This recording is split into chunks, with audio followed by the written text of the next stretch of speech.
स्वागत है आपके साथ। मैं हूं अभिषेक सतवर्तम और मेरे साथ है मेरे सहयोगी डिम्पी कालरा। बाजार में शानदार रिकवरी। निफ्टी हरे निशान में और निफ्टी बैंक इस वक्त है 300 अंक ऊपर, लेकिन अगर आप दिन के निचले स्तर से देखेंगे तो आज का लो है 44,860 और अब है 45,800 के ऊपर, यानी तकरीबन 1,000 अंकों की रिकवरी आपको निफ्टी बैंक में दिखेगी। तो अमेजिंग हम कहेंगे कि आज का सेशन ये रिकवरी के लिहाज से रहा है। 21,750 पर निफ्टी है, रिकवर होकर हर निशान में बाकायदा आ गया है। और आज हम देख रहे हैं कि सरकारी कंपनियों का जोश जम के बाजार में दिख रहा है। अभी 2 दिन पहले यह प्रश्न उठ रहे थे कि क्या सरकारी कंपनियों की रैली ओवर हो गई है, क्या करना चाहिए, लेकिन आज देखिए बीपीसीएल, एसबीआई, ओएनजीसी, कोल इंडिया निफ्टी के टॉप 4 ये गेनर्स हैं और सारी की सारी सरकारी कंपनीज। और उसमें एसबीआई में 4.5% की बढ़िया वाली तेजी आज हमें दिख रही है। और इसके साथ साथ हम देख रहे हैं सरकारी कंपनी के साथ साथ कुछ कुछ ऑटो कंपनीज में भी अच्छा एक्शन आ रहा है। बजाज ऑटो, मारुति सुजुकी, ये शेयर भी चल रहा है। और बाजार का देखिए रिलायंस 1% की तेजी के साथ ये भी बाजार को ऊपर खींच कर लाया है। दूसरी ओर अगर आप देखेंगे तो आज डिफेंसिव से मूड थोड़ा सा खराब है आईटी और फार्मा, खासतौर से क्योंकि अमेरिका में इन्फ्लेशन के नंबर बढ़ के आए हैं, अनुमान से ज्यादा है और उसका डायरेक्ट कोरिलेशन है, महंगाई ज्यादा तो आईटी कंपनीज का मूड खराब, क्योंकि कमाई पर उनके हिट आता है उसके चलते। इन्फोसिस, टेक महिंद्रा, ये शेयर कमज़ोर हैं। सन फार्मा में कमज़ोरी है और एचडीएफसी बैंक जो कि वेटेज के लिहाज से सबसे बड़ा है, वहां पर है 1.5% के आसपास की कमजोरी। लेकिन तस्वीर बदल गई है। एडवांस डिक्लाइन रेशियो अगर आप चेक करेंगे तो तेजी के खिलाड़ियों के पक्ष में ही है। 1450 शेयर हरे निशान में और 850 शेयर हैं लाल निशान में। तो ठीक ठाक एक तरह से हम कह सकते हैं कि माहौल और मूड दोनों परिवर्तित हुआ है पिछले कुछ घंटे में। डिम्पी, 45,780 का हो गया है बैंक निफ्टी। निफ्टी हरे निशान में, पूरा गेम ही बदल गया। पूरा गेम बदला भी है। और एक और आज अच्छी चीज़ ये है, देखिए आज अभिषेक हमने कोई ट्रेड करने से तो हम नहीं करवा पाए, है ना, सुबह, क्योंकि माहौल कुछ इस तरह का था। लेकिन हमने ये बात रखी थी कि 21,500 और 44,800 अगर आज ये पहुंचा लेते हैं तो बहुत बढ़िया मूवमेंट आएगा भी मार्केट के अंदर। वजह आपको ओपन इंटरेस्ट में बता चुका हूँ, 16 का विक्स ऑलरेडी बता चुका हूँ। मार्केट के अंदर कई बार क्या होता है कि बहुत ज़ोर से शेक करता है, शेक में वीक हैंड्स को बाहर निकाल रहा है, स्ट्रॉन्ग हैंड्स को मार्केट रिवॉर्ड कर रहा है। और ये पर डे रिवॉर्ड कर रहा है, एक एक दिन में रिवॉर्ड कर रहा है, एक दिन ऊपर एक दिन नीचे करके 600-700 पॉइंट तो बैंक निफ्टी के लिए आम है। और ये 16 के विक्स में होगा ही, 2 लाख से ज़्यादा के कॉन्ट्रैक्ट में होगा ही। और आज आपको पता भी है कि वीकली एक्सपायरी है, आज बुधवार का दिन वीकली एक्सपायरी का दिन है बैंक निफ्टी के पॉइंट ऑफ व्यू से। तो कुछ इस तरह का मूवमेंट आया कि सुबह जब पुट्स वालों का दिन हावी चल रहा था तो बाद में सभी के सभी प्रीमियम जीरोड हुए और कॉल्स को हायर प्रीमियम पे आज क्लोजिंग मिल रही है। खैर इसके अलावा भी जो आपने वेटेज वाले शेयर बताए हैं उनका तो खैर कंट्रीब्यूशन था ही। रिलायंस ने आज चेक एंड बैलेंस करने का बहुत बखूबी काम किया। एचडीएफसी हालांकि बैंक निफ्टी के फेवर में नहीं है, लेकिन एचडीएफसी को छोड़ दें तो सब फेवर में है बैंक निफ्टी के। और आपको इस समय करीब 400 पॉइंट की तेज़ी है। अगर आप रिकवरी से चेक करेंगे तो 1000 पॉइंट की बढ़त आपको बैंक निफ्टी में निचले स्तरों से मिलेगी। एसबीआई सबसे इंपॉर्टेंट रोल प्ले कर रहा है इसको टिकाने में। अब हमारे साथ मेहमान जुड़ चुके हैं, रोहन मेहता हैं जो कि सीईओ एंड फंड मैनेजर हैं टर्टल वेल्थ के। रोहन, बहुत बहुत शुक्रिया, थैंक यू वेरी मच। आज काफ़ी दिनों बाद आपसे मुलाकात हो रही है फिर से, और उम्मीद करते हैं अब आपसे जल्दी जल्दी मुलाकात भी होगी, कुछ अच्छे इंसाइट्स भी हम आपसे लेंगे। सुदीप शाह हमारे साथ जुड़ रहे हैं एसबीआई सिक्योरिटीज से, और आज हमारे साथ वो एक खास कार्यक्रम में भी जुड़े थे।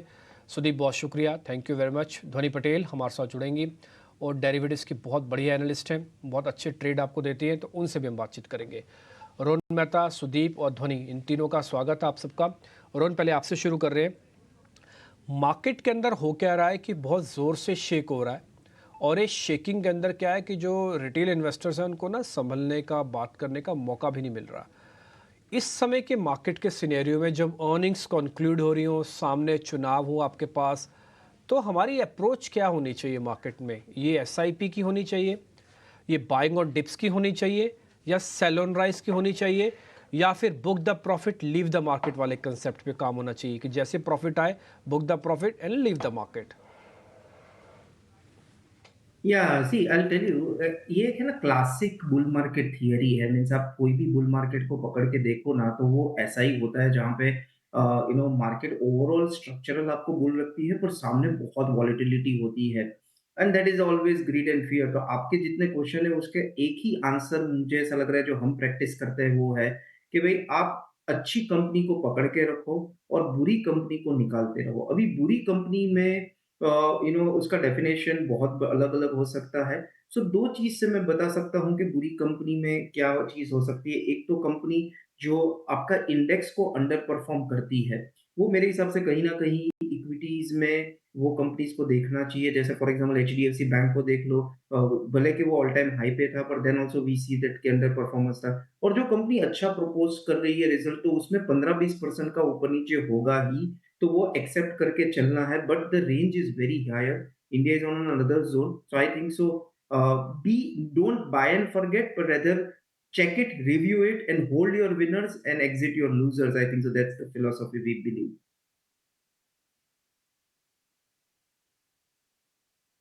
रोहन, अब आपसे कुछ कुछ और भी इंफॉर्मेशन लेते रहेंगे, मार्केट के बारे में समझते रहेंगे। ध्वनि पटेल और इस बीच सुदीप शाह, दोनों मेहमान मेरे साथ और जुड़ चुके हैं। आप दोनों का बहुत बहुत स्वागत है, thank you very much. Sudeep, आपसे शुरू करें आपके ट्रेडिंग कॉल। आज का दिन क्या फैंटास्टिक दिन रहा। सुबह हालांकि सब थोड़े डरे हुए थे, सहमे हुए थे कि किस तरह का इन्फ्लेशन के नंबर आए हैं यूएस में, कहीं कहीं रिवर्सल ना आ जाए, हम क्रिटिकल सपोर्ट 21,500 44,800 को ब्रेक ना कर दें। लेकिन मार्केट ने सेंस ऑफ अ कॉन्फिडेंस दिया है, वो बहुत ज़ोरदार है। आपके आज के ट्रेड क्या है सुदीप, मेरे को जरा पहले वो बताओ आप। Good afternoon. Good afternoon. मुझे ये लग रहा है डिम्पी जी, जो हिसाब से मार्केट में आज जो एक बहुत बढ़िया बाउंस बैक आया है, वो एक साइन है कि हमें एक चीज तो समझनी है कि 21,550 21,530 इतना इजीली नहीं टूटता। ये 50 दिन का मूविंग एवरेज है। और अब देखिए, पिछले 2-3 दिन का भले बॉटम्स, ये लोअर लोअर बॉटम बनाया है 570 530 और 543 के 3 बॉटम्स है, बट आज जो हिसाब से ये कैंडल बन रहा है ना, ये कल का जो कंप्लीट ट्रेडिंग एक्शन को एनगल्फ कर रहा है। तो मुझे लग रहा है यहाँ पे आने वाले दिनों में ये एक बहुत इंपॉर्टेंट सपोर्ट जोन होगा। और अब मार्केट थोड़ा स्टॉक स्पेसिफिक हो जाएगा, और साथ साथ में बैंक निफ्टी अगर सपोर्ट कर रहा है, आज एक दिन तो हमें मूव मिल रहा है, लेकिन आने वाले सेशंस में अगर बैंक निफ्टी और चला तो काफी स्टॉक्स और काफी दूसरे निफ्टी 500 के स्टॉक्स भी आपको एक बहुत बढ़िया मोमेंटम यहाँ पे देखने मिलेगा। पर मेरा पहला आज का पिक है बीपीसीएल। बीपीसीएल में हम अगर देखते, जो हिसाब से आज ऑयल मार्केटिंग कंपनीज में एक तेजी आई है नीचे के लेवल से, और अब ओवरऑल हम बीपीसीएल की यदि बात करें तो ये एक लॉन्ग टर्म अप ट्रेंड में था, फिर थोड़ा सीपीएसई स्टॉक्स में सेलिंग आई, उसके वजह से स्टॉक ने 620 से लेके 585 के आसपास का एक रीटेस्ट किया था अपना जो इंपॉर्टेंट सपोर्ट जोन था 10 दिन का एक्सपोनेंशियल मूविंग एवरेज। और आज भी वही मूविंग एवरेज को लो लगाकर 582 से वापस हमें एक बड़ी कैंडल यहाँ पे दिख रही है। तो मुझे लग रहा है यहाँ पे जब तक 615 बीपीसीएल में होल्ड करते, तो this can be bought with 615 stop loss. और ऊपर की तरफ मुझे लग रहा है 645 का टारगेट हम ये स्टॉक में आते हुए देख पा रहे हैं। और दूसरा स्टॉक है एस्ट्रल। अब एस्ट्रल लिमिटेड में हम देख रहे हैं कि एक कंसोलिडेशन हुआ था पिछले 4-5 दिन से, और आज भी हम देख रहे हैं कि कल की जो पूरी नेगेटिव कैंडल थी उसको एनगल्फ अभी हो रही है। और यहाँ पे एक अच्छा सेटअप नजर आ रहा है, क्योंकि जब मार्केट में गिरावट आई थी तो ये स्टॉक सबसे कम गिरा है। तो मुझे लग रहा है यहाँ पे एक रिलेटिव आउट परफॉर्मेंस है, और जो सबसे मोमेंटम यहाँ पे डेली और वीकली चार्ट्स में बन रहा है, तो ये स्टॉक को 1910 के स्टॉप लॉस से खरीदा जा सकता है 2000 के टारगेट के लिए। एस्ट्रल 2000 के टारगेट, और दूसरा शेयर बीपीसीएल। हाँ, देख रहे हैं कि ओएमसीज में बहुत बढ़िया एक्शन बना हुआ है, और उस एक्शन का आपको फायदा मिलेगा ये ट्रेड करके। बीपीसीएल को 636 का टारगेट सुदीप की तरफ से। ध्वनि, नमस्कार। आपके लिस्ट में कौन से शेयर हैं, आप क्या खरीदने की सलाह दे रही हैं? जी बिल्कुल अभिषेक, मेरी तरफ से 3 पिक्स रहेंगे यहाँ पे।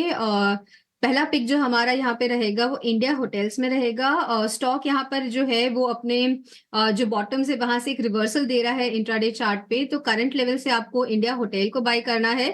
इसका जो टारगेट रहता है तो 535 तक का यहाँ पे एक टारगेट एक्सटेंशन दिखाता है, और डेरिवेटिव डेटा भी सजेस्ट कर रहा है कि पोजिशनली 550 तक का एक अपमूव भी यहाँ पे विटनेस करने को मिलेगा। लग रहा है स्टॉप लॉस जो आपको यहाँ पे मेंटेन करके चलना है, तो आप 519 का स्टॉप लॉस लगा के चलिए। दूसरी पिक जो मेरी यहाँ पे रहेगी, तो यहाँ पे दूसरी पिक हमारी गेल की है। गेल में ओवरऑल हम देख रहे हैं कि स्टॉक ने एक अपमूव दिया था, उसके बाद हमने थोड़ी सी करेक्शन देखी, बट वापस से यहाँ पे कल के सत्र में हमने देखा कि एक बॉटम बना के इंट्राडे चार्ट्स पे यहाँ पे एक रिवर्सल देखने को मिल रहा है। तो करंट लेवल से आप गेल को भी बाय कीजिए। 178 से 180 तक का एक टारगेट इसके अंदर रहेगा, और ऑलरेडी यहाँ पे एक हमें अपमूव 172 के स्टॉप लॉस के साथ इसको होल्ड करना है। दूसरा यहाँ पे तीसरा पिक हमने सुबह डिस्कस करा था, ऑप्शन कॉल भी इस पे हमने दिया था, जाइडस का रहेगा। स्टॉक ने आज इतना मूवमेंट हमें नहीं दिया है ओवरऑल जितना एक्सपेक्टेड होता है, बट ओवरऑल स्टॉक जो है वो अपना एक बॉटम बना चुका है और वापस से एक अपमूव यहाँ पे हमें देखने को मिलेगा। डेरिवेटिव डेटा भी सजेस्ट करता है कि 900 तक का एक अपमूव इसके अंदर विटनेस करने को मिल सकता है। 844 के स्टॉप लॉस के साथ इसको होल्ड करें। ठीक है, जाइडस लाइफ साइंसेज पे भी आप बता रहे हैं बुलिश हैं, गेल पे आप बुलिश हैं, इंडियन होटल्स पे आप बुलिश हैं। तो दोनों मेहमानों की आपके ट्रेडिंग कॉल्स आपके पास आ चुकी है। बसीन साहब को कनेक्ट कीजिए, आज सुबह हमारे साथ जुड़े थे, उनको बधाई भी देते हैं और उनसे हौसला अफजाई उनकी करवाते हैं जरा।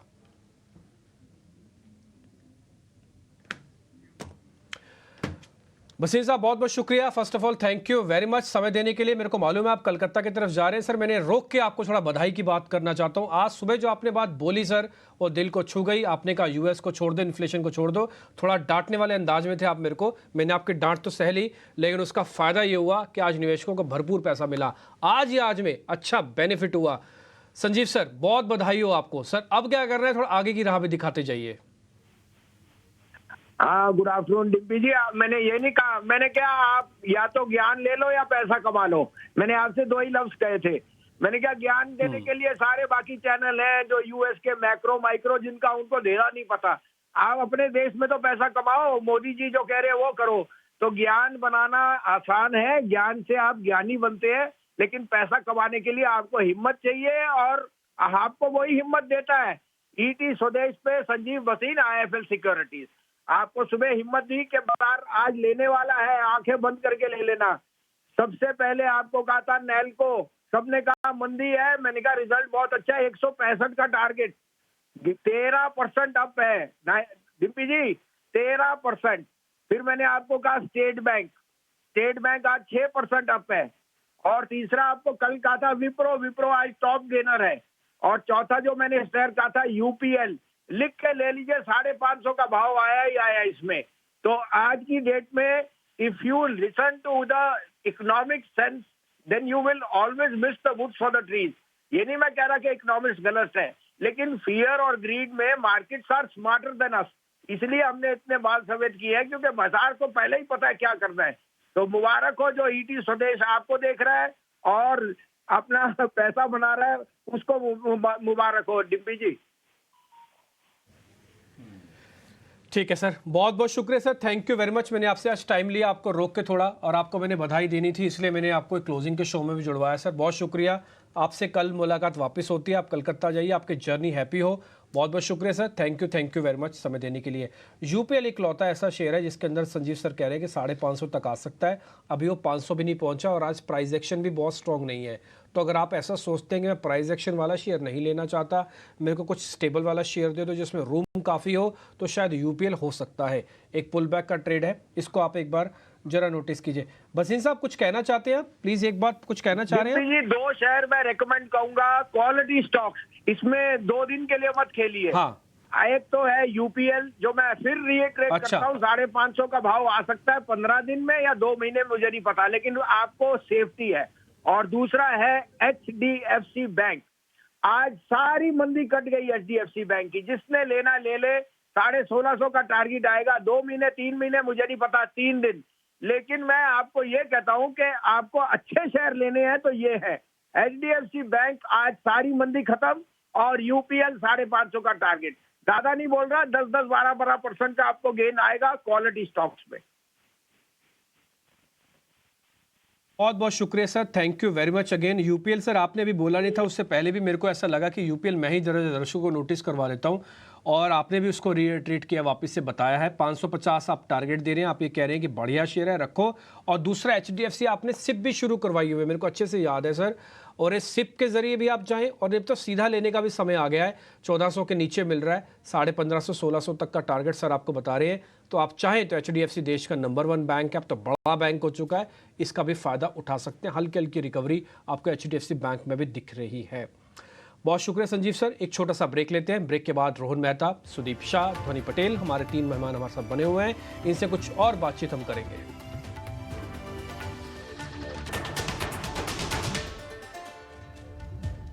क्लोजिंग कॉल में आपका फिर से स्वागत है। निफ्टी है 21,800 के ऊपर, यानी कि करीब करीब 250 अंकों की रिकवरी है दिन के निचले स्तर से।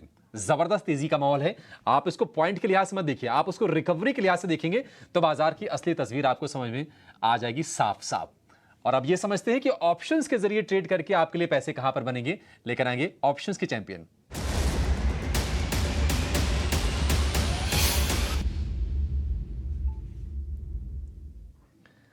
ऑप्शंस के चैंपियन लेकर हमारे साथ जुड़ गए हैं जेएम फाइनेंशियल की अवनी भट्ट। अवनी, बहुत शुक्रिया आपका समय देने के लिए। स्वागत है टी9 स्वदेश पर।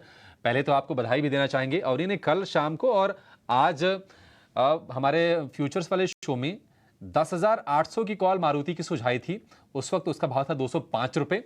इस वक्त भाव है 243, 244 रुपये, यानी कि प्रति लॉट अगर आप जोड़ेंगे तो 2 घंटे में, 2-2.5 घंटे में करीब करीब 2,000 रुपये का फायदा हो रहा है। तो अवनी, हमारी बधाइयाँ आप स्वीकार करें, ऐसे ही आप बेहतरीन कॉल्स देते रहें। बताइए आज की आपकी रिकमेंडेशन क्या है?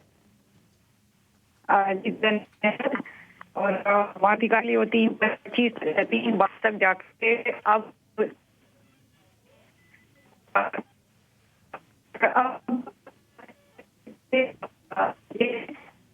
अवनी की आवाज थोड़ी सी ना साफ नहीं आ पा रही है, कुछ दिक्कत है ऑडियो में। इस दिक्कत को दूर करेंगे और अब फिर से जोड़ने की कोशिश करेंगे। अवनी, आपसे हम 1 मिनट में फिर से संपर्क करते हैं। तब तक के काम करते हैं कुछ और शेयर जहां पर आज बहुत ही हम गजब की तेजी देख रहे हैं। रोहन, आप जरा व्यू दीजिए LIC के शेयर को लेकर। सारे की सारी जो निराशा है, निराशा वो दूर हो गई है।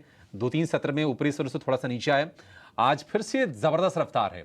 मतलब जो शेयर हिलता नहीं था लिस्टिंग के बाद जब गिरा था, अब 5%, 6% नॉर्मल से मूव लग रहे हैं LIC के शेयर के लिए। LIC आपको कैसा लग रहा है? अब कैसा लग रहा है? किसी को अगर नया खरीदना है, क्या उसको सोचना चाहिए या नहीं? या मुझे ऐसा लग रहा है LIC one of the best value creation pick है।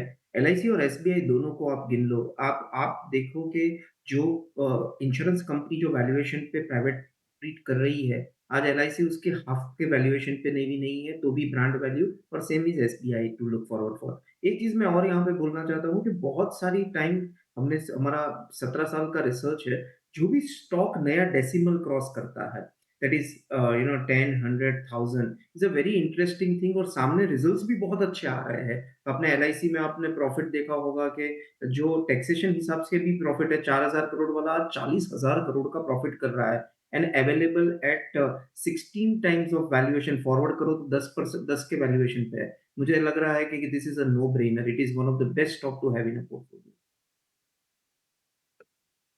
को लेकर बुलिश व्यू, लेकिन अवनी फिर से हमारे साथ जुड़ गई हैं ऑप्शंस के ट्रेड लेकर। अवनी, आपको उम्मीद करते हैं कि आपको आवाज बिल्कुल साफ आ रही होगी। बताइए अपनी कॉल। जी, तो चल चुके हैं, बट इसमें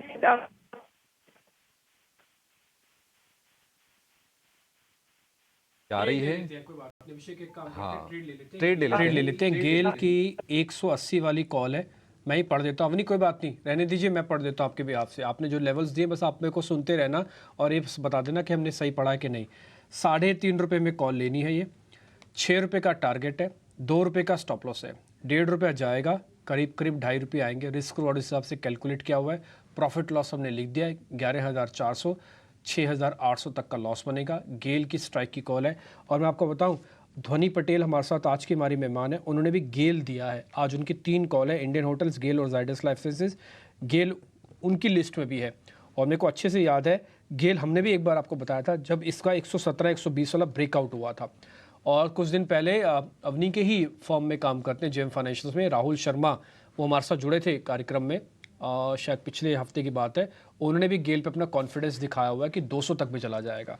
तो इस ऑप्शंस का फ़ायदा उठाइए। 180 की स्ट्राइक है, वापस से दिखाइए। 3.5 रुपये में लेनी है, 2 रुपये का स्टॉप लॉस है, 6 रुपये का टारगेट है। ये अवनी भट्ट की आज की ट्रेड है। ये हमने ऑप्शंस का टारगेट ये सामने डाल दिया ध्वनि पटेल की कॉल का। अब ऑप्शंस वाली प्लेट भी दिखा दो। डेज हाई पे हम काम कर रहे हैं, सारी चीज़ आप अच्छे से नोट कर लीजिएगा। अवनी, शुक्रिया, थैंक यू वेरी मच। आज आपकी आवाज़ साफ नहीं आ रही थी, आपका काम हमने कर दिया। 175 रुपये का भाव, मतलब हम तो आदती हो गए थे 115-25 वाली भाव देखने के। नहीं, वहां से बहुत शानदार ब्रेकआउट हुआ है। आप देखेंगे ना, एक बार जरा चार्ट जरा दिखाएंगे दीपक सर, एक बार जरा आप इसको चार्ट को जरा एक काम कीजिए, आप एक महीने का दिखाइए। एक ही महीने में हुआ, 1 से 1.5 महीने में हुआ ये। 120 का ब्रेकआउट होने के बाद सीधा 175 आया हुआ है। सेंसेक्स कहाँ दिखा रहे हैं बॉस? गेल की बात हो रही है। गेल दिखाइए एक महीने का चार्ट आप, ठीक है ना, आपको थोड़ा आइडिया लग जाएगा उसमें से। ये देखिए अभिषेक, एक महीने का करीब 10 रुपये। और जरा दिखाइए, पीछे का जाइए, 2 महीने में चले जाइए तो 6 महीने में करीब 50%। ये आइए देख, अब आपको दिखेगा ये 124 120 दिख रहा है आपको। यहीं से ही वो ब्रेकआउट हुआ और करीब 40-50% फिर 50 रुपए तक का रिटर्न। मुझे याद है कि हम लोग इसी भी रहे थे कि गेल बिल्कुल सेटअप तैयार है और ज्यादा दम दिखाने के लिए। मैं आपको एक छोटा सा पॉइंट दिखा दूं, अगर आप मेरे को परमिशन देंगे, सिर्फ 10 सेकंड की। मैं आप 10 सेकंड दिखाइए, उसके बाद फिर मैं आपको एक चीज़ दिखाता हूं। एक बार जरा मेरे वाला चार्ट दिखा सकते हैं आप तुरंत? आपको मैं ना व्यूअर्स को पहचान दिला दूंगा हमने क्या क्या बोला था और इस पर क्यों हम बार बार कह रहे थे कि गेल बढ़िया चलेगा। कन्विक्शन के साथ हमारा ट्रेड था, हमने आपके सामने बहुत बढ़िया तरीके से रखा था। ये आप गेल का चार्ट देख रहे हैं, 1 2 3 4 5 6 बार का बड़ा ब्रेकआउट है। अभिषेक, अब आपको भी याद आ गया होगा, बिल्कुल साफ है, याद आ गया ना? तो 6 बार के बड़े कंसोलिडेशन को हिट करने के बाद इसका ब्रेकआउट हुआ था। और जो ब्रेकआउट हुआ था क्या शानदार है, आप खुद ही देख पा रहे हैं। 7 बार एक चीज रुकने के बाद ब्रेकआउट हुआ तो रिवॉर्ड कुछ कुछ ऐसा ही मिलेगा। अवनी भट्ट की कॉल्स का बेनिफिट होगा, हमको जरूर बेनिफिट होना चाहिए। तो अवनी भट्ट है, ध्वनि पटेल का कन्विक्शन है गेल पर, तो गेल को तो चलना ही है। अब 175 रुपए का भाव है, 3.25% ऑलरेडी ये शेयर ऊपर है, लेकिन अभी और चलेगा। लेकिन एक शेयर डिब्बे जो कह सकते हैं कि बाजार में बिल्कुल खरा सोना साबित हुआ है, वो है सेनको गोल्ड का। जहां पर लिस्ट हुआ वहां से शेयर ये धीरे धीरे करके डबल हो गया। मतलब कितने 6-8 महीने हुए होंगे लिस्ट हुए। आज हमारी कॉर्पोरेट कनेक्शन में मैनेजमेंट से बातचीत भी हुई है। क्या खास रहा डिम्पी, जरा यह बताएंगे कि हम क्या हाईलाइट करना चाह रहे हैं उसमें? देखिए, आज ना हमने जब सेनको गोल्ड के मैनेजमेंट से बातचीत की तो बेसिक नंबर्स पे बातचीत होनी थी। मैं मिस्टर सेन को एक कोट करके बोल रहा हूँ, मैंने उनको उसी समय ही बोल दिया था। संजय जी और मिस्टर सेन थे हमारे साथ, 2 मैनेजमेंट, टॉप मैनेजमेंट। तो मैं उनसे कुछ क्वेश्चंस पूछ रहा था उनके बिजनेस के बारे में। तो बात करने में मैंने एक लास्ट क्वेश्चन से पूछा कि क्या जैसे टाइटन ने ग्रो किया है, ज्वेलरी में आ गया, वॉचेस में है, सब में, आप ऐसे ग्रो करोगे? तो उन्होंने कहा यस, हम पायलट प्रोजेक्ट पे काम कर रहे हैं। और उन्होंने कहा ज्वेलरी के साथ हम लेदर से जुड़े हुए प्रोजेक्ट को भी लॉन्च करेंगे और कुछ किए हैं। उन्होंने बकायदा ये वर्ड इस्तेमाल किया, ये पायलट प्रोजेक्ट है लेकिन इसको हम आगे बड़ा करना चाहते हैं। हमारे सब ब्रांड्स हैं ये, हम जो लैब वाले डायमंड्स हैं उसको लेकर भी बड़ी योजना बना रहे हैं। ये एक्सक्लूसिव जानकारी उन्होंने हमारे साथ शेयर की थी। शेयर करने के बाद शेयर बढ़िया भी चला। आज भी आप देख पा रहे हैं नंबर्स के बाद करीब 17 रुपये ऊपर है। तो उन्होंने एक हमको ये जानकारी दी, एक तो लैब ग्रोन डायमंड्स और दूसरा लेदर प्रोडक्ट्स के अंदर वो बड़ी योजना एक्सपेंशन की वो बात कर रहे हैं। जब हमने बातचीत की ना अभिषेक, तो उनसे हमने वो टेक को रिकॉर्ड भी करवा लिया, उनकी परमिशन से करवाया मैंने रिकॉर्ड। जरा दिखा देते हैं। देखिए, हम लोग ऑलरेडी एक सब ब्रांड सिनेस बोल के लॉन्च किया, पायलट प्रोजेक्ट हम लोग वो चालू कर लिए, जहाँ पे आपका लैब ग्रोन डायमंड ज्वेलरी है और उसके साथ साथ लेदर एक्सेसरीज है फैशन के तौर से। तो वो धीरे धीरे हम लोग फोकस करते जाएंगे। हम लोग का सिल्वर एंड कॉस्ट्यूम ज्वेलरी का भी एक ब्रांड है गॉसिप बोल के, जो हम लोग का एग्जिस्टिंग स्टोर्स में है। हम लोग धीरे धीरे वो शॉपर स्टॉप्स में भी शॉप इन शॉप के तौर पे लोगों के पास पहुंचने का कोशिश कर रहे हैं। ऑनलाइन में भी हम लोग बेचते हैं। तो इस हिसाब से ज्वेलरी में ही बहुत सारे ऑप्शंस है। हम लोग वो ऑप्शंस पूरा यूज करेंगे। But as a core of Senco, it is not only jewellery. हम लोग सोचते हैं कि we are in the business of fashion. So fashion oriented जो भी महिलाएं ने सुंदर खुद को सजने के लिए जो जो चीजें चाहिए, धीरे धीरे because the opportunity in jewellery itself is so much, हम लोग करेंगे। शुरुआत में लैब ग्रोन डायमंड और लेदर एक्सेसरीज से हम लोग सोच रहे हैं। ठीक है, तो शुभांकर सेन, और ये बात करते हुए सेनको गोल्ड को लेकर कि सजने संवरने के लिए और भी जो एक्सेसरीज चाहिए होती हैं वहाँ पर वो डाइवर्सिफाई करेंगे। और ये खूबी है जो नई ज्वेलरी कंपनियां जो लिस्टेड हुई हैं, चाहे वो आरबीजेड ज्वेलर्स हो या फिर मोती सन्स ज्वेलर हो या फिर सेनको गोल्ड की बात कर लें, अलग अलग वर्टिकल्स में उतर रहे हैं। आरबीजेड ज्वेलर्स के मैनेजमेंट से हमारी कुछ दिनों पहले बातचीत हो रही थी। उनका ये कहना था कि वो तो कस्टमाइज ब्राइडल ज्वेलरी में तो है ही, बाकी भी अपना प्रेजेंस वो बढ़ा रहे हैं अलग अलग तरीकों से। तो ये कंपनियां ऐसा काम कर रही हैं। सेनको गोल्ड पर एक जरा हम व्यू ले लेते हैं। सुदीप, आप बताइए, अच्छे से चला हुआ शेयर है ये, आज भी इसमें तेजी है। इसके चार्ट्स क्या इंडिकेट कर रहे हैं, कहां तक जाएगा शेयर ये? अभिषेक जी, सेनको गोल्ड का यदि हम चार्ट देखें तो वैसे तो बहुत ज्यादा डेटा नहीं है, बट जितना भी डेटा अवेलेबल है इसके लिस्टिंग के बाद का, वहां पे हम देख रहे हैं कि इसने जुलाई से सितंबर तक कुछ नहीं किया था, फिर एक ब्रेकआउट आया और वो 400 रुपए के आसपास से ये सीधा 850 तक गया, और उसके बाद ये पिछले 1-1.5 महीने में जो ट्रेडिंग हो रहा है वो मतलब 23% रिट्रेस भी नहीं कर रहा है पूरा स्टॉक। तो एक लॉन्ग टर्म अप ट्रेंड में ऊपर के लेवल पे कंसोलिडेशन हो रहा है, मेजर मूविंग एवरेजेस के भी ऊपर स्टॉक ट्रेड कर रहा है। तो मुझे लग रहा है जो हिसाब से मोमेंटम बना हुआ है, मे भी थोड़ा वॉलेटाइल रहेगा, बिकॉज मिड कैप्स पे थोड़ा प्रेशर था पिछले कुछ दिनों में। पर अगर मैं डेली और वीकली जितने भी चार्ट अवेलेबल है, जितना भी स्ट्रक्चर अवेलेबल है, वहां पे मुझे लग रहा है एक 720 715 का एक बहुत इंपॉर्टेंट सपोर्ट जोन बन रहा है।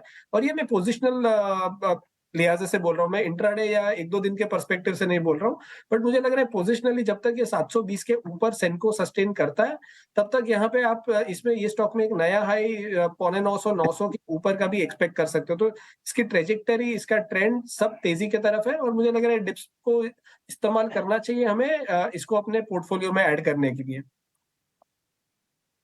ठीक है, 950 के भाव आप सेनको गोल्ड में तैयारी करके रख लीजिए, आपको खरीदारी करने की सलाह है। लेकिन कह सकते हैं कि बैंकिंग का जो जूल है SBI, उसके भाव भी इसके आसपास ही हैं, 750 के आसपास के भाव आज हो गए हैं, 5% की जबरदस्त तेजी है। उसमें 950 के भाव कब तक आएंगे ये अपने एक्सपर्ट से समझेंगे एक छोटे से ब्रेक के बाद।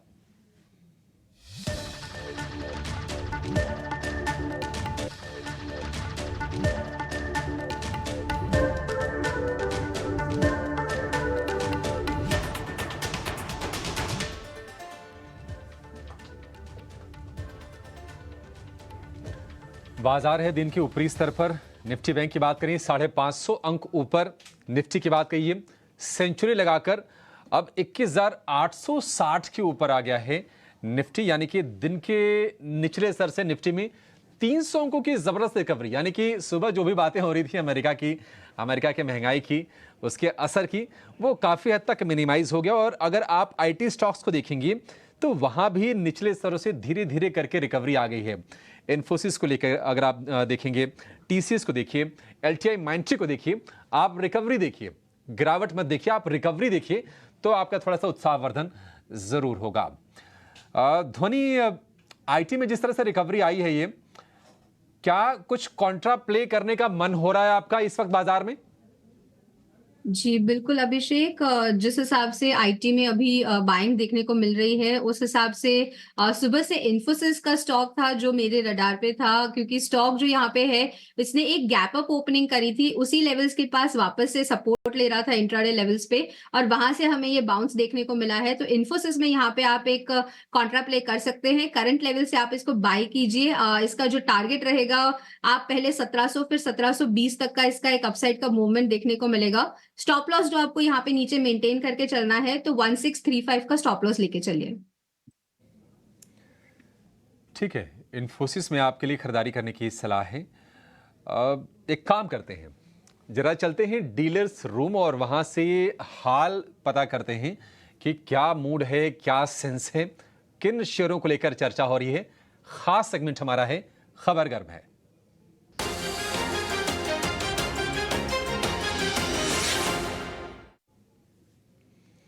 हमारे सहयोगी शरद दुबे हमारे साथ जुड़ गए हैं, जो कि रोज ये खास सेगमेंट लेकर आते हैं। शरद, बताइए आज कौन सी खबर है, क्या गर्म है आज?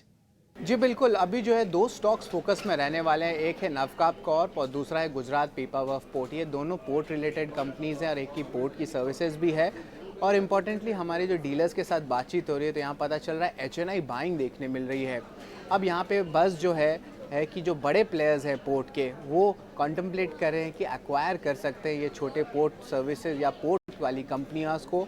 और इम्पॉर्टेंटली ये बातचीत तो 5 से 6 महीने से चल ही रहे हैं, लेकिन जो आज देखें तो वॉल्यूम से भी पिकअप आ रही है 2 सेशन से। JSW इंफ्रा एक साइड में देखें तो इनके कैश रिजर्व्स बहुत स्ट्रॉन्ग है और हाल ही में लिस्टेड है। वही अदानी पोर्ट्स की इंटरनेशनल एक्सपेंशन भी हो रही है श्रीलंका में। याद रखिए, ऑलरेडी जो बड़े कंपनी हैं JSW इंफ्रा और अदानी पोर्ट्स, इनके जो अनाउंस्ड हो चुके हैं एक्विजिशंस वहाँ पे इंटीग्रेशंस अभी ऑलरेडी चल रहे हैं और तीसरी तिमाही के नतीजे में ऑफकोर्स थोड़ी इंटरनेशनल बिजनेस म्यूटेड थी ग्लोबल डिस्ट्रप्शंस के कारण, लेकिन असली चीज़ आता है वैल्यूएशन क्या है इन छोटे प्लेयर्स की। तो यहाँ पे एंटरप्राइज वैल्यू हमने कैलकुलेट किया है, यहाँ पे नवकाप कॉर्प का वैल्यूएशन लगभग 1900 करोड़ का एंटरप्राइज वैल्यू है और जो FY25 EV EBITDA multiple 6 times का है।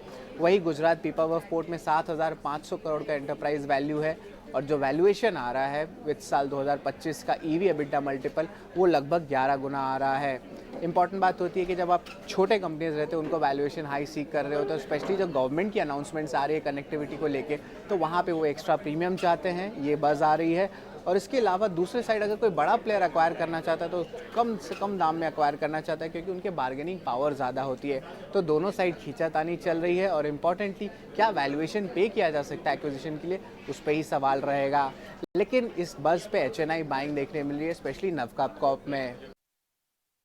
ठीक है, शुक्रिया शरद। तो नवकार कॉर्प और गुजरात पीपावा और एक्विजिशंस की संभावनाएं हैं और शरद ने भी बताया कि JSW के पास वो कैश रिजर्व है, तो ये सारी संभावनाएं हैं। ये जो भी डीलर्स रूम में बातचीत होती है उसके आधार पर हम ये खबरें लेकर आते हैं और सूत्रों के हवाले से ये खबरें आपको बता रहे हैं। लेकिन निश्चित तौर पर नवकार कॉर्प में एक्शन आज ज़बरदस्त दिख रहा है, 8% ऊपर ये शेयर ट्रेड कर रहा है। अब SBI की हम चर्चा कर रहे थे और ध्वनि आपसे जानना चाहेंगे, 750 के आसपास SBI आकर ट्रेड कर रहा है। अमेजिंग रनअप रहा है SBI का। यहां से आप कितनी तेजी देख रहे हैं SBI में? क्या लॉन्ग करना है? क्या कन्विक्शन अभी भी आ रहा है इतनी तेजी के बाद? अगर नहीं, क्या कुछ ऑप्शंस के जरिए आप ट्रेड सुझाएंगे इसमें? जी बिल्कुल अभिषेक, ऑफ कोर्स ये थोड़ा सा डाउट आ जाता है जब स्टॉक यहाँ पे इतनी बढ़िया एक रैली दे चुका है। आज के सत्र में भी हम देख रहे हैं कि ऑलमोस्ट 4 से 4.5% का एक अपमूव हमें यहाँ पे विटनेस करने को मिल रहा है। बट डेरिवेटिव डेटा का यहाँ पे मैं सहारा लेती हूँ तो डेरिवेटिव डेटा सजेस्ट करता है यहाँ पर कि ओवरऑल स्टॉक के अंदर अभी भी मोमेंटम बाकी है। जो नेक्स्ट यहाँ पे लेवल्स सजेस्टिव हो रहे हैं तो 820 का यहाँ पे ओवरऑल कॉल ऑप्शन है जहाँ पे हमें राइटिंग देखने को मिल रही है, तो वहां तक की हमें एक अपवर्ड ट्रेजेक्टरी इसके अंदर डेफिनेटली विटनेस करने को मिलेगी।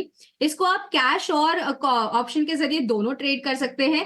कैश के जरिए आप इसको करंट लेवल पे बाय कीजिए। आज की सेशन में भी हमें देखने को मिल रहा है कि प्रीवियस स्विंग हाई जो यहाँ पे बने हुए थे 725 के, उनको ब्रेक किया है और स्टॉक ने अपवर्ड मूव किया है। तो आप इसको यहाँ पे 725 के स्टॉप लॉस के साथ 820 के टारगेट के लिए आप इसको होल्ड करके रख सकते हैं। और डेरिवेटिव्स में ओवरऑल सजेशन रहेगी कि आप 750 की at the money call option जो अभी फिलहाल चल रही है उसी को बाय करके चलिए। 16 रुपए पे यहाँ पे कॉल ऑप्शन का भाव है करीब, तो आप उसको बाय करके चलिए। नीचे की तरफ आपको जो स्टॉप लॉस यहाँ पे रखना रहेगा तो यहाँ पे आप 9.5 रुपए का स्टॉप लॉस लगा के चलिए और इसको आप ऊपर की तरफ में रिस्क रिवॉर्ड के हिसाब से 25 रुपए का यहाँ पे एक टारगेट लगा के चलिए और उसके बाद 30 रुपए तक का भी आपको इसके ऑप्शन में एक अपमूव देखने को मिलेगा। ठीक है, बढ़िया है। SBI में 820 रुपए तक के टारगेट्स आ सकते हैं। अगर आप ऑप्शंस में ट्रेड करना चाहते हैं तो उसका विकल्प भी ध्वनि ने बता दिया है। एट द मनी आपको कॉल लेनी है 750 वाली, जिसका भाव है 16 रुपए। स्टॉप लॉस लगाना है आपको 9.5 रुपए और इसमें टारगेट बनेंगे 25 रुपए और उसके बाद 30 रुपए। तो SBI चल रहा है और चलेगा और ये हमें स्क्रीन देखकर भी अंदाजा लग रहा है और एक्सपर्ट्स का भी कन्विक्शन है। आज मेटल स्टॉक्स में बड़ा बढ़िया मूव है। आप देखेंगे नाल्को करीब 10% ऊपर है, भसीन साहब बता के गए भी हैं उस शेयर को। हिंद कॉपर में सेल में अच्छा मोमेंटम है। सुदीप जी, आपसे मैं राय जानना चाहूंगा मेटल पे नहीं बल्कि कैपिटल गुड्स की दिग्गज कंपनी BHEL को लेकर। 5% के मूव आज फिर से BHEL में है और हमने देखा था कि ये शेयर 200 रुपए के आसपास आया था, यहीं से फिसला था, फिर 200 के आसपास आए, फिर से वहां पर पहुंच गया 225 रुपए के आसपास। BHEL में किस तरह का मोमेंटम आप देख रहे हैं? क्या फ्रेश लॉन्ग इनिशिएट करने इसमें? जी बिल्कुल आशीष जी, एक चीज हमें ये समझनी होगी कि BHEL में कल जब 201 का लो लगाया था स्टॉक ने, तब रिजल्ट्स आए थे और वो रिजल्ट्स अनुमान के मुताबिक नहीं थे। पर उसके बाद भी आधे घंटे में, मतलब वो पहला 30 मिनट जो रिजल्ट के बाद का जो रिएक्शन आया था, स्टॉक ने 201 का लो लगा लिया था और वो मेरे ख्याल से 50 दिन का मूविंग एवरेज भी था। और एग्जैक्टली वो रीटेस्ट के बाद अगर आज भी देखें तो वही डबल बॉटम आप बोल सकते हो उसको। कल भी 201 और आज 202 का लो था और एक छोटा सा हायर लो बना के वापस से पूरे कैंडल को एनगल्फ कर लिया है आज। और जो हिसाब से मोमेंटम बना हुआ है स्टॉक में और ये सीपीएसई स्टॉक्स में फिर से एक बार मोमेंटम आ रहा है, तो मुझे लग रहा है एक छोटा सा शॉर्ट टर्म ट्रेड तो जरूर बन रहा है यहाँ पे 218 के स्टॉप लॉस से 232 234 के टारगेट के लिए। तो मुझे लग रहा है 218 के स्टॉप लॉस से इसके खरीदा जा सकता है 234 के टारगेट के लिए। 218 के स्टॉप लॉस से खरीदना है, 234 का टारगेट बीएचईएल में। ध्वनि एक काम कीजिए, आपसे ना मैं टूरिज्म में एक और शेयर जानना चाहता हूं, हॉस्पिटैलिटी या फिर टूरिज्म में, क्योंकि हम देख रहे हैं कि होटल वाले स्टॉक्स तो चल ही रहे हैं, उसमें कोई दिक्कत नहीं है। EIH, रॉयल ऑर्किड, ताज जीवी के 3 से 4% के आसपास की तेजी है। कुछ ऐसे शेयर जैसे कि थॉमस कुक हो गया, प्रवेग हो गया, जो कि अभी चल रहा था राम मंदिर के उद्घाटन के समय, कोई एक इसमें लगता है जहां लगता है कि आपको स्ट्रक्चर बढ़िया है, मूव्स अच्छे आ सकते हैं, एक शेयर और बता दीजिए। जी अभिषेक, हमने ऑलरेडी इंडिया होटल की तो यहाँ पे बात करी, जहाँ पे हमने एक बाय की रिकमेंडेशन भी दी है। उसके अलावा थॉमस कुक जो है उसमें हमें एक रिवर्सल यहाँ पे देखने मिल रहा है। ये एक स्ट्रक्चर रिवर्सल है जो एक ट्रेडिंग प्लेआउट यहाँ पे कर सकता है। पोजिशनली तो मैं इसके अंदर बाय करने की अभी फिलहाल के लिए रिकमेंडेशन नहीं दूंगी, बट 3 से 4 सेशंस के लिए आप इसको बाय कर सकते हैं। ऊपर की तरफ आपको जो यहाँ पे अपमूव विटनेस करने को मिलेगा, तो 165 यहाँ पे लेवल बनता है, वहां तक का एक फर्स्ट टारगेट बनता है, जिसके क्रॉस करने के बाद एक फर्दर मोमेंटम बनेगा, जहां पे 170 से लेके 175 तक का भी एक अपमूव इसके अंदर विटनेस करने को मिल सकता है।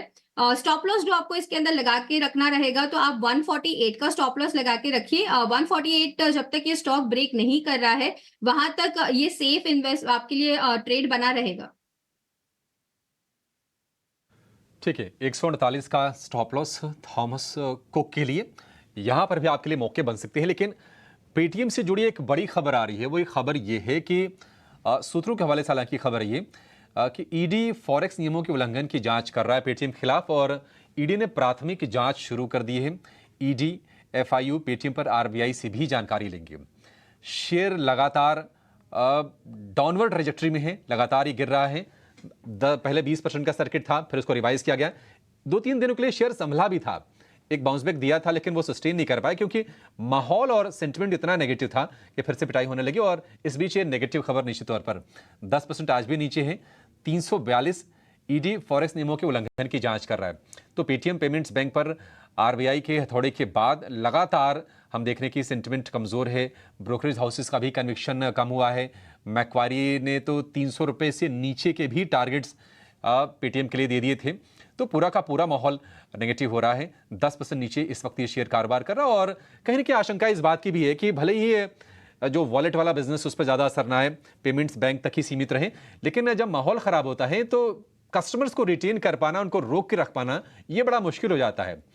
C2 जो कि ट्रेडर्स यूनियन की एक बॉडी है, CAIT, उन्होंने भी अपने जो भी अलाइज थे, जो सहयोगी थे, उनसे कहा था कि पेटीएम से आप लोग किनारा कर लीजिए। और उसके बाद हम देख रहे हैं कि बहुत ही नेगेटिव माहौल है। सुदीप, वैसे तो बहुत मुश्किल होता है कोई टेक्निकल नज़रिया शेयर कर पाना, लेकिन हम व्यूअर्स के लिए पूछना चाहते हैं, मान लीजिए, हालांकि उसकी संभावना कम है कि सर्किट खुले, कहाँ पर लोगों को बिल्कुल निकल जाना चाहिए? आपकी सलाह क्या होगी कि निकल जाए जो भी मिलता है इससे? आशीष जी, ये सवाल बहुत मुझे बढ़िया लगा, कहाँ पर निकलना चाहिए। अब कहाँ पर निकलना चाहिए, ये तो एक्चुअली पता है, मतलब ये स्टॉक जिस दिन ये सर्किट खुला था ना, तो तभी भी मुझे मेरे ख्याल से हम यहीं पे शो पे थे या प्रीवियसली लास्ट वीक ही हमारा बात भी हुआ था कि ये जो ऊपर जो स्टॉक ये जा रहा है, वो हमको ऐसे जो स्टॉक्स जहाँ पे ऐसे कॉर्पोरेट गवर्नेंस इश्यूज आते हैं ना, वहां पे मुझे 5-10-15% नहीं कमाना है, या फिर मेरे लॉस में से भी अगर लॉस कम हो रहा है कि नहीं, ये भी नहीं सोचना है। मुझे सिर्फ एक ही मेरी सोच होनी चाहिए कि मुझे ये स्टॉक में रहना नहीं है, जहां पे इतना बड़ा कॉर्पोरेट गवर्नेंस। और आप स्टॉक का यदि ट्रेंड देखेंगे तो 1900 वाला स्टॉक आ गया था, 600 वाला 900, 1000, मतलब वो 30% भी रिट्रेस नहीं हुआ था प्रीवियस फॉल का। और उसके बाद ये दूसरा बड़ा वेव डाउनसाइड का चालू हो गया। तो मुझे लग रहा है यहाँ से भी अगर कहीं से भी सर्किट खुलता भी है 300-310 के आसपास, फिर भी वापस आएगा 340-50 और वहां से भी वापस सेलिंग प्रेशर ही आना है। तो मेरा इसमें एक ही सुझाव होगा, जो भी भाव पे सर्किट खुलता है, मुझे ऐसा लगता है कि एक बार एग्जिट करके, मार्केट में इतनी बढ़िया अपॉर्चुनिटीज है, इतना बड़ा यहाँ पे हम मिड कैप, स्मॉल कैप्स, ये लार्ज कैप्स देखिए, आप इतनी अपॉर्चुनिटीज आपको ट्रेडिंग की, इन्वेस्टमेंट की मिल रही है, तो हम सिर्फ एक पेटीएम में क्यों फंसे रहे? ठीक है, निश्चित तौर पर आपको जहां मौका मिले आप इससे निकल जाइए, लेकिन इस खबर पर विस्तार से जानकारी लेकर हमारे सहयोगी अंकुर मिश्रा जुड़ गए हैं। अंकुर, शिकंजा कस रहा है, अपडेट्स क्या आपके पास? जी हाँ, बिल्कुल। जैसे ईटी नाउ स्वदेश ने पहले ही दर्शकों को बताया था कि रिजर्व बैंक ऑफ इंडिया ने अपनी जो रिपोर्ट है, जो जांच की है, उसमें पाया है कई तरह के वायलेशंस ना सिर्फ पेटीएम पेमेंट्स बैंक द्वारा हुए हैं, बल्कि जो पेरेंट कंपनी है 197 कम्युनिकेशंस, जिसको आमतौर पे पेटीएम बोला जाता है, वहाँ पर पाया गया था कि कई सारे जो जांच में कई सारे उल्लंघन सामने आए थे। अब यहाँ पर ईडी, जो कि एजेंसी, सरकारी जांच एजेंसी है, उन्होंने इसका संज्ञान लिया है और प्रिलिमिनरी इंक्वायरी इस मामले में शुरू कर दी है। अब इसमें फ़र्क क्या है? प्रिलिमिनरी लेवल पे ईडी इस बात की जांच करेगा कि कोई फेमा वायलेशंस हुआ है क्या। फॉरेक्स के जो जांच के दायरे में ये आएगा कि जो पैसा रूट हुआ है वो सही जगह पहुंचा है या फिर कहीं ऐसे अकाउंट्स हैं जहां पर सोर्स ऑफ मनी को ट्रैक किया जाएगा। जो रिजर्व बैंक ऑफ इंडिया की हमें रिपोर्ट मिली थी सूत्रों द्वारा, उन्होंने अपने 3 से 4 साल के जांच में ज़रूर पाया था कि कई तरीके के वायलेशंस पाए गए हैं और ये जो वायलेशंस हैं वो सबसे ज़्यादा पाए गए हैं जो अकाउंट्स में पैसा इधर से एक अकाउंट से दूसरे अकाउंट में घूम रहा था। अगर हम कुछ उदाहरण की बात करें तो वहाँ पे क्रोर्स ऑफ मनी कई सारे अकाउंट्स में रूट हुआ है। आपको हम जानकारी के लिए याद दिला दें कि जो सीमा होती है आमतौर पे पहले 10,000 थी, फिर उसको बढ़ाकर 1 लाख किया गया जब ये जांच हो रही थी, और अब करीब 2 लाख की सीमा रहती है। आप किसी पेमेंट बैंक या फिर किसी वॉलेट से ट्रांजैक्शन करते हैं, लेकिन रिजर्व बैंक ऑफ इंडिया की जो जांच थी वहां पे पाया गया था पहला तो एक अकाउंट से, एक पैन अकाउंट से कई सारे अकाउंट जुड़े थे और ये सिर्फ सैकड़ों में नहीं था बल्कि हजारों में था, और साथ ही साथ करोड़ों रुपए का ट्रांजैक्शन एक एक अकाउंट में। तो आप समझ सकते हैं कि यहाँ पर रेगुलेटर ने कुछ सवाल खड़े किए थे। अब सरकारी जांच एजेंसियां इसको देख रही हैं कि प्रिलिमिनरी लेवल पे इसकी जांच की जाए कि आगे केस इस पे बनाया जाए कि नहीं, और नॉर्मल प्रोसेस में ये होता है कि इसके बाद जो सरकारी जांच एजेंसियां हैं वो एक एफआईआर तैयार करती हैं और उससे पहले ये प्रिलिमिनरी इंक्वायरी होती है। अंकुर, बहुत शुक्रिया आपका ये सब जानकारी देने के लिए। तो निश्चित तौर पर चौतरफा उल्लंघन की बातें कई बार आई। आरबीआई ने हाईलाइट भी किया कि जो भी दिशा निर्देश थे, जो भी ज़रूरी नियम कानून थे, उसको फॉलो नहीं किया गया और कंप्लायंस को लेकर बार बार दिक्कतें आई थी पेटीएम पेमेंट्स बैंक के साथ। और अब बाकी एजेंसीज भी अब इस मामले में अपनी छानबीन करेंगी। सूत्रों के हवाले से ये खबर निकल के आ रही है। फटाफट काम करते हैं, अब बाजार बंद होने में 10-12 मिनट के आसपास समय रह गया है। बीटीएसटी ट्रेड समझ लेते हैं या फिर एसटीबीटी। ध्वनि, शुरुआत आपसे करेंगे, बताइए क्या है आपकी कॉल्स? जिस हिसाब से मार्केट ने मूवमेंट दिया है तो यहाँ पे बीटीएसटी ट्रेड ही बनते हैं। सबसे पहले मेरा जो ट्रेड यहाँ पे रहेगा तो एनटीपीसी में रहेगा। एनटीपीसी में अभी लास्ट 2 घंटे में हमें देखने को मिला है कि इंट्राडे चार्ट्स में भी एक अपमूव यहाँ पे विटनेस करने को मिल रहा है। तो एनटीपीसी को आप बाय करके चलिए ऊपर की तरफ। 340 के टारगेट के लिए हम इसको प्ले आउट करेंगे। स्टॉप लॉस जो यहाँ पे है वो 322 का मेंटेन करके रखना होगा। दूसरा स्टॉक जो यहाँ पे मुझे अच्छा लग रहा है तो यहाँ पे HAL के अंदर यहाँ पे बाय कॉल बनती है। HAL में भी हम देख रहे हैं कि लास्ट 30 मिनट्स में ही इंट्राडे चार्ट्स पे अपनी जो सारी अहम मूविंग एवरेजेस होती है स्टॉक उसको यहाँ पे ऊपर की तरफ क्रॉस कर रहा है। ओवरऑल डेलीज पे भी हमें यहाँ पे एक 200 पीरियड की एक्सपोनेंशियल मूविंग एवरेज का सपोर्ट मिल रहा है। तो HAL को यहाँ पे आप बाय करके चलिए ऊपर की तरफ। इसका जो टारगेट नेक्स्ट यहाँ पे रहेगा तो आप 3070 के टारगेट्स के लिए इसको प्ले आउट कर सकते हैं। स्टॉप लॉस जो आपको यहाँ पे नीचे की तरफ मेंटेन करके रखना रहेगा तो आप 2920 का स्टॉप लॉस लगाइए। ठीक है, HAL 2920 का स्टॉप लॉस और 3070 का टारगेट। HAL हिंदुस्तान एरोनॉटिक्स ये कंपनी, और दूसरा एनटीपीसी भी है ध्वनि के रडार पर, इसमें भी आपको खरीदारी करने की सलाह है। तो 2 शेयर एनटीपीसी सिर्फ नहीं, आप HAL भी लगा दीजिए स्क्रीन पर और उस पर ठप्पा मार दीजिए। बीटीएसटी के लिए बाय करना है ये शेयर। दोनों की दोनों शेयर आज सरकारी कंपनीज। 1-2 दिन में ऐसा लग रहा था कि माहौल थोड़ा सा बदल रहा है, फिर से सरकारी कंपनियां टॉक ऑफ द टाउन है, फ्लेवर ऑफ द मार्केट है। आप देखिए SJVN आपको दिन के ऊपरी स्तर पर देखेगा 12% ऊपर है। MTNL को आप देखेंगे वहां पर बहुत ही शानदार तेजी हमें देखने को मिल रही है। हडको जो कि गिर रहा था, हडको में भी 10% के आसपास की तेजी है। तो माहौल बड़ा अच्छा बना हुआ है सरकारी कंपनीज का। फिर से इस पर एक व्यू लेंगे, लेकिन सुदीप जी पहले आप ये बताइए कि आपकी BTST ट्रेड्स क्या है? आशीष जी, मेरे 2 BTST ट्रेड्स है। एक तो सरकारी कंपनी से है, PSU बैंक है, बैंक ऑफ बड़ौदा।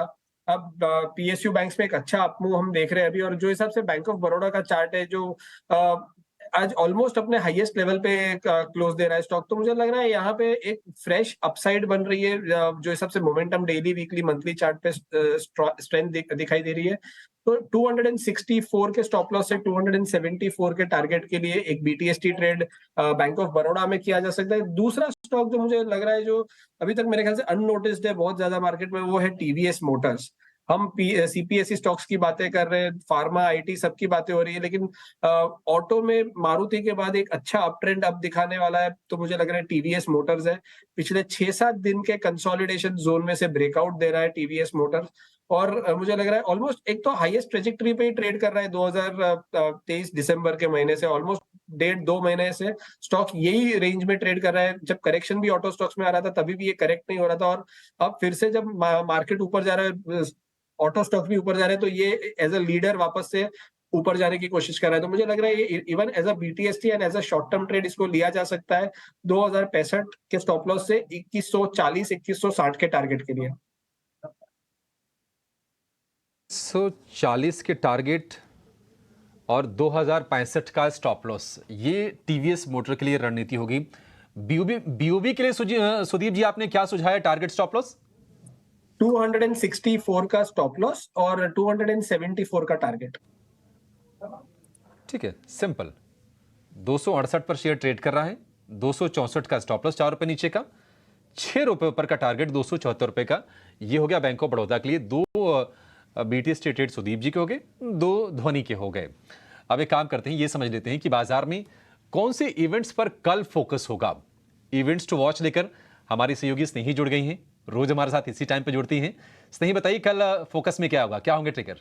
जी बिल्कुल, आइए देखते हैं कि कल के ट्रेडिंग सेशन में मार्केट की नज़र, बाजार की नज़र कहाँ रहेगी। ग्लोबल क्यूज़ की बात करते हैं तो US और UK से काफ़ी महत्वपूर्ण डेटा कल रिलीज़ होगा। UK में initial jobless claims, industrial production और रिटेल सेल्स के आंकड़े रिलीज़ होंगे, और UK की बात करते हैं तो इंडस्ट्रियल प्रोडक्शन, GDP और ट्रेड बैलेंस के आंकड़े कल रिलीज़ होंगे। और अभी वापस इंडियन मार्केट्स की बात करते हैं तो Q3 अर्निंग्स में, जो कि अब खत्म होने को आए हैं, सिर्फ 2 कंपनीज है जो कल अपने Q3 के नतीजे डिक्लेयर करेगी, जो है एजिस लॉजिस्टिक्स और क्रिसिल लिमिटेड।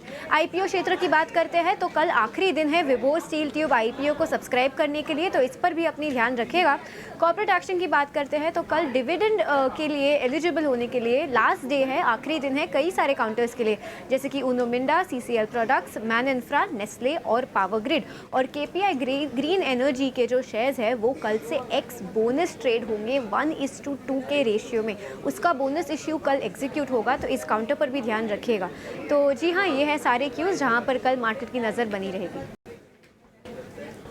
ठीक है, ये तमाम क्यूज हैं, तमाम संकेत हैं जिस पर आपका कल फोकस रहेगा। नतीजों की भी जानकारी मिल गई, कल कौन से नतीजे आएंगे, तो आप ये ज़रूर अपनी ध्यान में रखिएगा। एक शेयर जिस पर आज बढ़िया तेजी आई है, और हालांकि ऊपरी स्तरों से दिन के थोड़ा सा नीचे ज़रूर आया है, लेकिन इस तरह के मूव्स हमने बहुत दिनों बाद देखे हैं ज्योति लैब्स में। हालांकि लगातार ये शेयर गिर रहा था 550 रुपये के स्तर से, गिरते गिरते ये काफ़ी नीचे आया, 425 के स्तर पर आया, वहाँ से आज संभलने की कोशिश कर रहा है। ये कितना सस्टेन करेगा सुदीप जी? ज्योति लैब्स में जो आज का मूव है कितना सस्टेन करेगा, कितना भरोसा है आपको? मुझे लग रहा है ज्योति लैब्स में यदि हम इसका चार्ट देखें तो एक ओवरऑल अप ट्रेंड में तो स्टॉक ये था ऑलरेडी जनवरी एंड तक, बट उसके बाद जो करेक्शन आया है तो स्टॉक आज जो बढ़ेगा, ये जो 540 से लेकर 440 तक का जो करेक्शन है, उसके बाद ये अभी भी थोड़ा स्ट्रगल कर रहा है अपने 20 दिन की एक्सपोनेंशियल मूविंग एवरेज के ऊपर सस्टेन करने के लिए। तो मुझे लग रहा है जैसे ही ये 490 के ऊपर सस्टेन करेगा तो इसमें वही पुरानी जो ट्रेंड की स्ट्रेंथ थी वो वापस लौट आएगी। तो 490 के ऊपर मैं इसको रेकमेंड करूंगा किसी को भी ऐड करने के लिए। मुझे लग रहा है तब तक थोड़ा वेट एंड वॉच करें, क्योंकि आज मार्केट का भी ये पहला दिन है रैली का। अगर हम देखें तो जो सबसे फॉल आ रहे थे काफी मिड कैप्स में, तो पहला दिन एक बार छोड़ के चले, भले 2-3% महंगा ले, लेकिन एक ट्रेंड का जो कंफर्मेशन मिल जाए तो उसके बाद आप पेशेंटली उसको होल्ड कर सकते हो। ज्योति लैब्स पर ये व्यू। ध्वनि, आप जरा इंटरग्लोब एविएशन चेक कीजिए, क्या इसमें भी ट्रेड के मौके बन रहे हैं? क्या रिकवरी बहुत अच्छी है, बिल्कुल बाजार के साथ साथ ये शेयर चला है, 2% अभी ऊपर है। बीटीएसटी करके जाएं, थोड़ा समय कम है लेकिन बता दीजिए आप। जी बिल्कुल अभिषेक, यहाँ पे इंडिगो के अगर हम चार्ट स्ट्रक्चर की बात कर रहे हैं तो डेफिनेटली एक अपवर्ड मोमेंटम यहाँ पे बना हुआ है। मैं इसके अंदर बीटीएसटी अभी फिलहाल के लिए रेकमेंड नहीं करूंगी। एक बार 3130 का लेवल ये स्टॉक क्रॉस करता है तो इसके अंदर ज्यादा कन्विक्शन आता है एक बीटीएसटी ट्रेड के लिए या फिर एक पोजिशनल बाय के लिए भी। तो अभी फिलहाल इसको अवॉइड करके चले। कल की सत्र में देखेंगे अगर ये लेवल 3130 के ऊपर क्रॉस करता है तो डेफिनेटली इसके अंदर एक बाय की रिकमेंडेशन बनेगी। ठीक है, इंडिगो में थोड़ा सा वेट कर लीजिए। एक और शेयर जहां पर हम काफ़ी ज़्यादा गिरावट देख रहे थे, अब सुधार के दौर में है, वो है जी एंटरटेनमेंट का शेयर। आज 6% ऊपर है। वायदा के टॉप गेनर्स में ये शेयर आपको दिखेगा 6.25%। 200 रुपये का भाव है, 150 रुपये के आसपास तक के हमने स्तर देखे। सुदीप जी, जी में करना क्या है? निकलना है, इस रिकवरी का निकलने के लिए इस्तेमाल करना है, या फिर आपको लगता है कि स्टॉप लॉस थोड़ा ऊपर कर करके बने रह सकते हैं? आशीष जी, मुझे लग रहा है एक बार के लिए हम आज जो प्राइस मूव आया है जहां पे 6% की तेजी हम देख रहे हैं, पर अभी भी ये स्टॉक जो गैप डाउन हुआ था ना, जो 23 जनवरी को, वहां पे जो गैप छोड़ा था ये स्टॉक ने 210 और 220 के बीच में, ये अभी भी ये एक जोन आएगा तो वहां पे फिर से एक बार मुझे लग रहा है वहां से स्टॉक में पिटाई हो सकती है। तो एक वेट एंड वॉच करने की मुझे लग रहा है जरूरत है। हम यहाँ पे बहुत एग्रेसिवली नहीं लेना चाहिए हमें। ये जो भी स्टॉक्स है, जैसे ये जी है या फिर हम दूसरे काफी स्टॉक्स जहाँ पे ऐसे ही गैप से जो सेलिंग प्रेशर आता है, तो वो स्टॉक्स में थोड़ा सावधान रह के ट्रेड करें। भले वो एक अपॉर्चुनिटी रह जाए, बट मुझे लग रहा है रुक जाना चाहिए इसमें। ठीक है, जी में आप रुक जाइए, 2 मिनट का समय रह गया बाजार बंद होने में, और आज बढ़िया मोमेंटम हमें आज बाजार में दिखा है। सेकेंड हाफ में बाजार ने, कह सकते हैं कि मूड, माहौल, निराशा जो फर्स्ट हाफ की थी वो सबको बदल के रख दिया है। और ओएमसी स्टॉक्स में आज कमाल की आज हमने तेज़ी देखी है और बाजार के मूड को सुधारने का काम किया है। बाजार के दिग्गज रिलायंस ने भी दिन के ऊपरी स्तरों के आसपास से 1% के आसपास की तेज़ी है, 3000 को नॉक कर रहा है। रिलायंस कल फिर से फोकस में होगा। ध्वनि, क्या व्यू होगा आपका इस पर?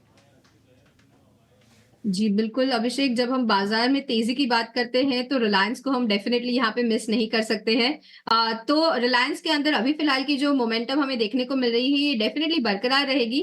3000 का लेवल है जो मैं खास करके ध्यान में रखूंगी। डेरिवेटिव डेटा सजेस्ट करता है एक बार वो क्रॉस होने पे फर्दर इसके अंदर एक मोमेंटम बना रहेगा। तो कल के सेशन में डेफिनेटली इस रिलायंस पे फोकस रखें। एक बार यहाँ पे लेवल्स क्रॉस होते हैं तो एक बाइंग अपॉर्चुनिटी डेफिनेटली बनेगी। ठीक है, रिलायंस को लेकर ये व्यू। अब चलते हैं क्लोजिंग की तरफ। अब ना तो चर्चा करेंगे ना ट्रेड लेंगे, रिव्यू कीजिए, बाजार को देखिए। आज बाजार में जो जान फूंकने काम किया है वो बाजार के जो हेवीवेट्स हम कह सकते हैं, रिलायंस के अलावा एसबीआई ने बढ़िया काम किया, 4% की तेज़ी को बना के रखा एसबीआई ने। मारुति में अच्छी तेज़ी रही 2% की। अब पावर ग्रिड में बढ़िया तेज़ी है 2% के आसपास की। ओएनजीसी, टाटा स्टील, यहाँ पर भी बढ़िया मोमेंटम रहा, लेकिन बीपीसीएल कह सकते हैं कि कमाल की रफ्तार दिखा रहा हूँ। ओएमसीज 7-7.5% की ज़बरदस्त तेज़ी। यही हाल एचपीसीएल में भी हमने देखा, आईओसी में भी देखा, उतनी ही तेज़ी। आईओसी में थोड़ी सी कम है लेकिन 5% की तेज़ी यहाँ पर भी रही। और कैपिटल गुड्स वाले जो शेयर हैं, बीएचईएल हो गया या फिर बीएल हो गया, बढ़िया मोमेंटम आज के सत्र में हमने देखा। आईटी में थोड़ी सी निराशा रही। आईटी का अगर साथ मिल गया होता तो शायद बाजार की तस्वीर बिल्कुल अलग होती, लेकिन रिकवरी अच्छी आई है। और रिकवरी में आप देखिए एक और बैंक जिसने योगदान दिया है, अपना साथ दिया है, वो है एचडीएफसी बैंक का। आखिरी के 1 घंटे में बहुत बढ़िया रिकवरी इस शेयर ने हमें दिखाई है।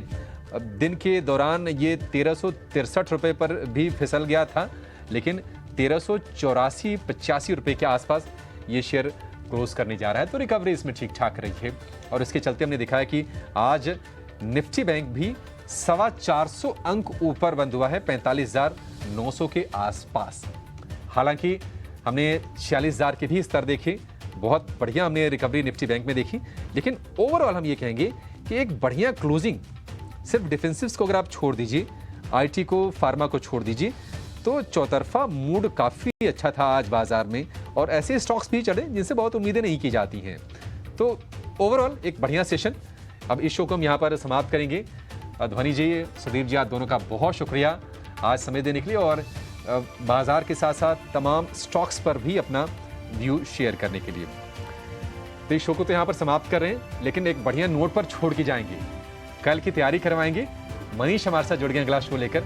मनीष जी, बहुत बेहतरीन क्लोजिंग, शुरुआत जहां पर आप लोगों ने की थी, उसके बाद बाजार ने पूरा रिबाउंड कर दिया, जो भी निराशा थी सब कुछ दूर कर दी। बिल्कुल, क्या करेंगे बताइए। जो डिम्पी ने स्टॉप लॉस तय किए थे उसको तो रिस्पेक्ट दिया बाजार ने, 44,860 बैंक निफ्टी और निफ्टी में 21,530, और हमने देखा वहीं से एक पुलबैक रैली देखने को मिली। एक शानदार रिकवरी, जो डिम्पी ने कहा था ना कि ट्रेड मत कीजिए, करना है तो 1-2 खरीदारी के सौदे बनाइए, 1-2 लॉट के उन्होंने खरीदारी की बात की, तो उन्होंने कहा था बिकवाली तो बिल्कुल मत कीजिए, डंके की चोट पे है कि नहीं डिम्पी? लगता है अगले शो की तैयारी कर रहे हैं। तो उनकी सारी बातें जो है ना अभिषेक सीधे तौर पे सही साबित होती हुई दिखी है। आप